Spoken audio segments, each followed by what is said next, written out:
Parking in a bay in forward motion.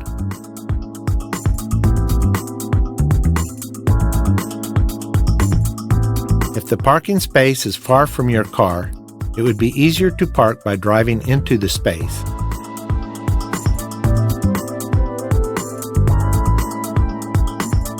However, this method of parking is not always the easiest. When driving out of a parking space, your field of vision can be very limited, and in parking areas with heavy traffic can be a serious problem.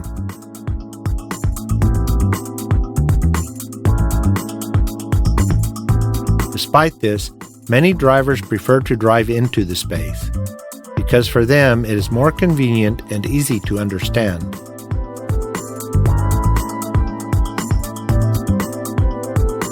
When choosing a starting position for parking, you should bear in mind that when the car is in forward motion, it is less maneuverable. Hence, it makes sense to stay away from the parking space. At least 2 widths of your car must be between the car and the parking space. The farther you are from the parking space, the easier it is to park. Note that if you drive up to the parking space from the left, you have to go into the oncoming traffic lane.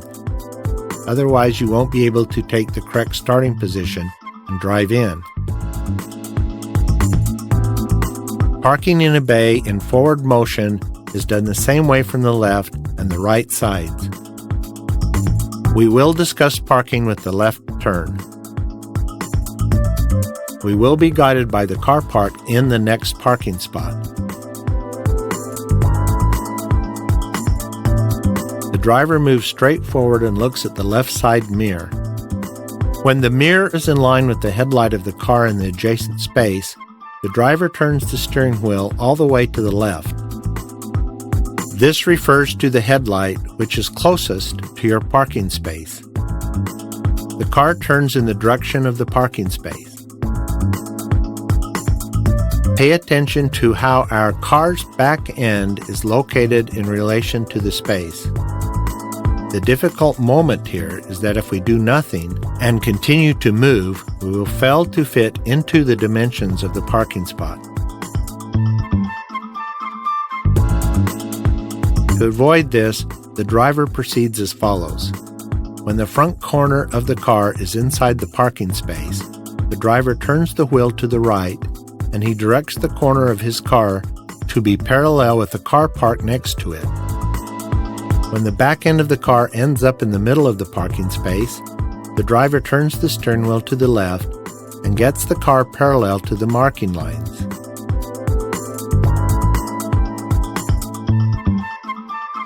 This method requires some training because the driver has to be familiar with the outer dimensions of his car and to realize how the car is located in the parking place.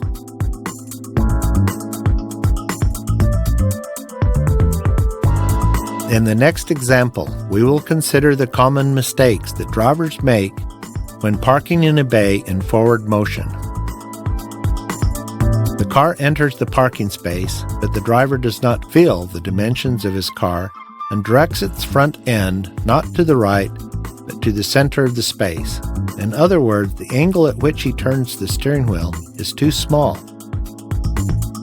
Furthermore, although the car is not yet parallel with the marking lines, the driver puts the steering wheel into a straight forward position and finishes the parking. As a result, the car is not standing in the parking space in a correct manner.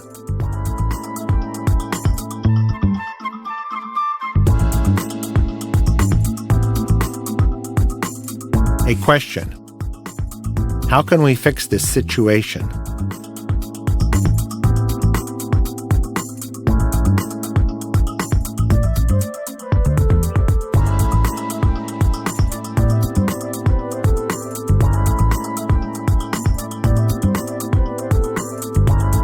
First of all, we have to move backwards as we do not have any space left in front of us.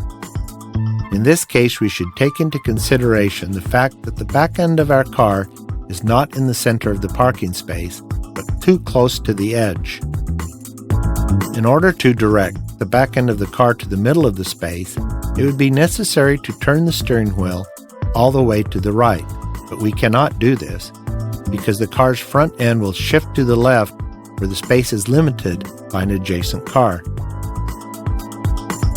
Therefore, we have to act as follows. In order not to go even further to the left, we must first of all put the car parallel with the parking lines. To do this, we turn the steering wheel slightly to the right, and as soon as the car ends up parallel with the parking lines, we return the steering wheel to the straightforward position. Next, we move backwards as far as possible and put the car into the center of the parking space, driving it in.